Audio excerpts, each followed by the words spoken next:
AP శాసన మండలిలో మంత్రి సత్యకుమార్ మాట్లాడుతున్నారు. ఇప్పుడు లైవ్ చూద్దాం. కాలేజ్ మార్కాపురం, ఆదోని, మదనపల్లి, పాడేరు కళాశాలల్లో ఇన్ఫ్రాస్ట్రక్చర్ డెఫిషియన్సీస్ ఉన్న కళాశాలలో 47.5% ఫ్యాకల్టీ డెఫిషియన్సీ ఉంది, 40% ఇన్ఫ్రాస్ట్రక్చర్ డెఫిషియన్సీ ఉంది అధ్యక్ష. దాని కారణంగా పులివెందుల ఇతర కళాశాలను కూడా వారు అనుమతి నిరాకరించడం జరిగింది. అదేవిధంగా మార్కాపురం గురించి కూడా గౌరవ సభ్యులు శ్రీకాంత్ గారు అడిగారు. మార్కాపురం కళాశాలలో పులివెందుల కళాశాలకు సంబంధించి ఖర్చు పెట్టాల్సిన మొత్తం 500 కోట్లు అయితే 293 కోట్లు ఖర్చు పెట్టారు అధ్యక్ష. అదే సమయంలో ఇదే విద్యా సంవత్సరంలో మొదలు పెట్టాల్సిన మార్కాపురం కళాశాలకి ఖర్చు పెట్టాల్సిన మొత్తం 475 కోట్లు అయితే 30 కోట్లు మాత్రమే ఖర్చు పెట్టారు అధ్యక్ష. దాని కారణంగా 46 కోట్లు ఖర్చు పెట్టారు అధ్యక్ష. అంటే ఖర్చు పెట్టాల్సిన మొత్తంలో ఈ 4 ఏళ్లలో కలిపి 10% మాత్రమే ఖర్చు పెట్టారు. దాని కారణంగా అనుమతి నిరాకరించబడింది. అయితే ఈ 17 కళాశాలల్లో కేంద్రం ఇచ్చే నిధులు ఎంత అంటే మొత్తం 8,480 కోట్లలో కేంద్రం వాటా 4,500 కోట్ల 4,950 కోట్లు అండి. 4,950 కోట్లు, రాష్ట్ర ప్రభుత్వం నుంచి 3,500 కోట్లు ఖర్చు పెట్టాల్సి ఉంది. దాని కింద 3 విభాగాలుగా చేశారు అధ్యక్ష. 11 కళాశాలలకు నాబార్డు నుంచి ఫైనాన్షియల్ టైఅప్ ఉంది. 3 కళాశాలలకి శాఖీ special assistance for capital investment కింద ఫైనాన్షియల్ అసిస్టెన్స్ ఉంది. అదే విధంగా 3 కళాశాలలు మచిలీపట్నం, పాడేరు, పిడుగురాల కళాశాలకి సెంట్రలీ స్పాన్సర్ స్కీమ్ కింద ఒక్కొక్క కళాశాలకి కేంద్ర ప్రభుత్వం 195 కోట్లు ఇస్తుంది. దానికి సంబంధించి 575 కోట్లు ఇవ్వడం కూడా జరిగింది అధ్యక్ష. మిగిలిన వాటికి నబార్డు నుంచి, శాఖీ నుంచి తీసుకోవడం జరిగింది. రాష్ట్ర ప్రభుత్వం నుంచి గత సమయంలో ఎటువంటి చెల్లింపులు రాష్ట్ర ప్రభుత్వం నుంచి చేయకపోవడం, కేవలం నబార్డుకు సంబంధించి, శాఖీకి సంబంధించిన నిధుల నుంచి మాత్రమే ఈ పనులు చేయడం, ఇప్పటిదాకా చేయాల్సిన 8,480 కోట్లు 4 సంవత్సరాల్లో చేయలేకపోయారు. ఖర్చు పెట్టాల్సి ఉండగా పెట్టిన ఖర్చు 1,450 కోట్లు మాత్రమే అధ్యక్ష. ఏమంటే 44 సంవత్సరాల సమయం సరిపోలేదని చెప్తున్నారు. వీళ్ళకి విషయం నేను గుర్తు చేయదలుచుకున్నాను అధ్యక్ష మీ మాధ్యమంగా. ఇక్కడే ఎయిమ్స్ లో ఉంటున్న, మంగళగిరిలో ఉంటున్న ఎయిమ్స్ కళాశాల అధ్యక్ష రికార్డు స్థాయిలో 17 నెలల్లో 1,600 కోట్లతో ఖర్చు పెట్టి పూర్తి చేయగలిగారు అధ్యక్ష. అది ఏ ప్రభుత్వానికైనా పేద విద్యార్థులకు నాణ్యమైన వైద్య విద్యను అందించడంలో ఉన్న చిత్తశుద్ధి అధ్యక్ష. కానీ ఇక్కడ పరిస్థితులు ఏంటంటే ఆ చిత్తశుద్ధి ఎక్కడా కనిపించట్లేదు అధ్యక్ష. కేవలం మీకు చెప్తే ఆశ్చర్యపోతారు అధ్యక్ష. ఎవరైనా రాష్ట్రంలో అధికారంలో ఉన్నప్పుడు, బాధ్యతల్లో కూర్చున్నప్పుడు, అధికారంలో ఉండి ముఖ్యమంత్రి స్థానంలో ఉంటున్న వాళ్ళు రాష్ట్రం అన్ని కళాశాలల మీద ఒకే దృష్టి పెట్టాలి అధ్యక్ష. ఆ విధంగా కాకుండా మా నియోజకవర్గంలో మాత్రం ప్రత్యేకంగా దృష్టి పెడతాం, ఇతర నియోజకవర్గాల మీద సవతి ప్రేమ చూపిస్తామనేది వాస్తవం కాదు అధ్యక్ష. ఇదే విద్యా సంవత్సరంలో మొదలు కావాల్సిన మార్కాపురంకి కేవలం 46 కోట్లు మాత్రమే 500 కోట్లు ఖర్చు పెట్టాల్సి ఉండగా 46 కోట్లు మాత్రమే ఖర్చు పెట్టడం అంటే రాయలసీమలో విద్యార్థులు చదువుకోకూడదా అధ్యక్ష? అదే ఆదోనిలో, ఇదే ఆదోనిలో, రాయలసీమలో ఉంటున్న ఆదోనిలో 10% నిధులు మాత్రమే, 10% కూడా ఖర్చు పెట్టలేదు అధ్యక్ష. 500 కోట్లు ఖర్చు పెట్టాల్సి వస్తే కేవలం 47 కోట్లు మాత్రమే ఖర్చు అంటే చదవకుండా అధ్యక్ష. అదే సమయంలో పార్వతీపురంలో గిరిజన విద్యార్థులు చదువుకోవాల్సిన కళాశాలలో పైసా ఖర్చు పెట్టారు అధ్యక్ష. 0. ఇప్పటిదాకా టెండర్లు కూడా పిలవలేదంటే 4 సంవత్సరాలుగా పేద విద్యార్థులకి నాణ్యమైన విద్యను అందించాలనే చిత్తశుద్ధి ఏ మాత్రం ఈ రాష్ట్రంలో గతంలో ముఖ్యమంత్రికి ఉండిందో చెప్పాలి అధ్యక్ష. కానీ అబద్ధాలు మాత్రం వండి వారుస్తా ఉంటారు అధ్యక్ష. అబద్ధాలని వండి వారుస్తా ఉంటారు అధ్యక్ష. ప్రతిరోజు పేపర్లలో రాయిస్తుంటారు అధ్యక్ష. పేపర్లో రాయిస్తారు, మెడికల్ కాలేజీలు మాకు వద్దన్నారు. అయ్యా 40% మీరు పులివెందుల గురించి నేను చెప్పాను. అదే పులివెందుల్లో నేను చూపిస్తాను సార్. పులివెందుల కళాశాలలో కావాల్సి మీ దగ్గర నేను పంపిస్తాను సార్.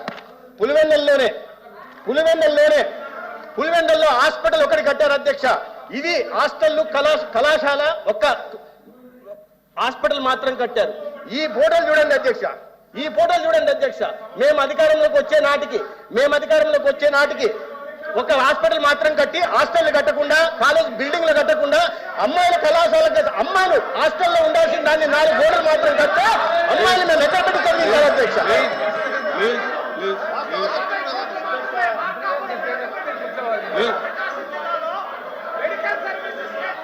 అధ్యక్ష 70% బోధనా సిబ్బంది లేకుండా, 70% బోధనా సిబ్బంది లేకుండా వైద్య విద్యను, నాణ్యమైన వైద్య విద్యను విద్యార్థులకు ఏ రకంగా అందించాలో చెప్పండి అధ్యక్ష. 60% మౌలిక సదుపాయాల కల్పన లేకుండా, హాస్టళ్లు లేకుండా చదువుకుంటున్న విద్యార్థుల్ని ఏ హాస్టల్లో చేర్పించాలా, అమ్మాయిని ఏ చెట్ల కింద చదివించాలా, ఎక్కడ ఉంచాలో సమాధానం చెప్పాల్సిన బాధ్యత చెప్పాలి ఉండే అధ్యక్ష. కానీ నిస్సిగ్గుగా నిర్లజ్జగా ప్రతిరోజు విద్యార్థులు అపోహలు సృష్టించే ప్రయత్నం చేస్తారు అధ్యక్ష. మొన్నటికి మొన్న 8,500 కోట్లతో నేను 17 కళాశాలను నిర్మించానని నిస్సిగ్గుగా గతంలో ముఖ్యమంత్రిగా ఉంటున్న వ్యక్తి చెప్తున్నారంటే అపోహలు సృష్టించడం మంచిది కాదు అధ్యక్ష.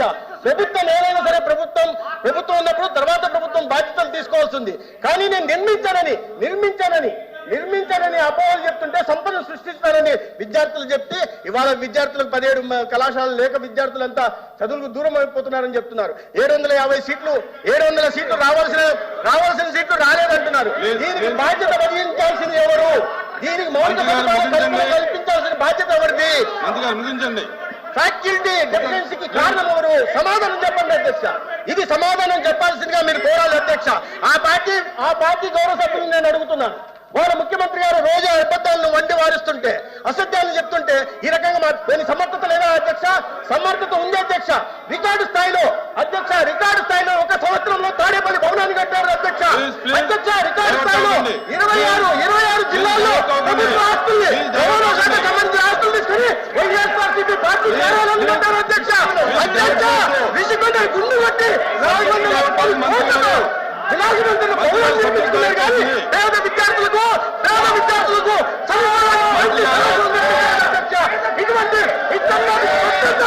ఇటువంటి పెత్తందారు ఇవాళ అబద్ధాలు చెప్తుంటే ఏంటధ్యక్ష? ఇది ఏంటధ్యక్ష? సమాధానం చెప్తుంటే సమాధానం చెప్పకుండా అధ్యక్ష. సమాధానం లేదంటే ఆ పార్టీ అధ్యక్షుడిని ఆ గౌరవ సభ్యుల్ని చెప్పండి అధ్యక్ష.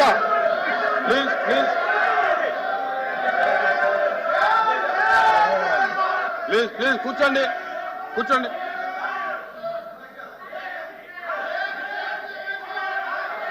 Please question number 1355 minister for transport minister గారు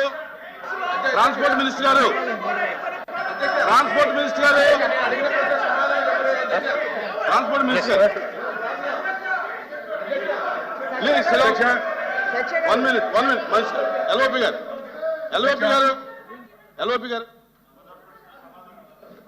గారు మాట. అధ్యక్ష, ఇది ప్రశ్నోత్తర సంఘం.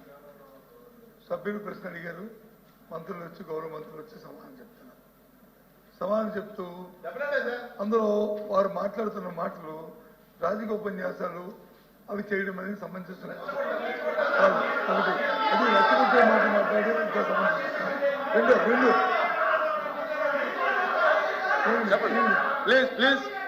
ప్లీజ్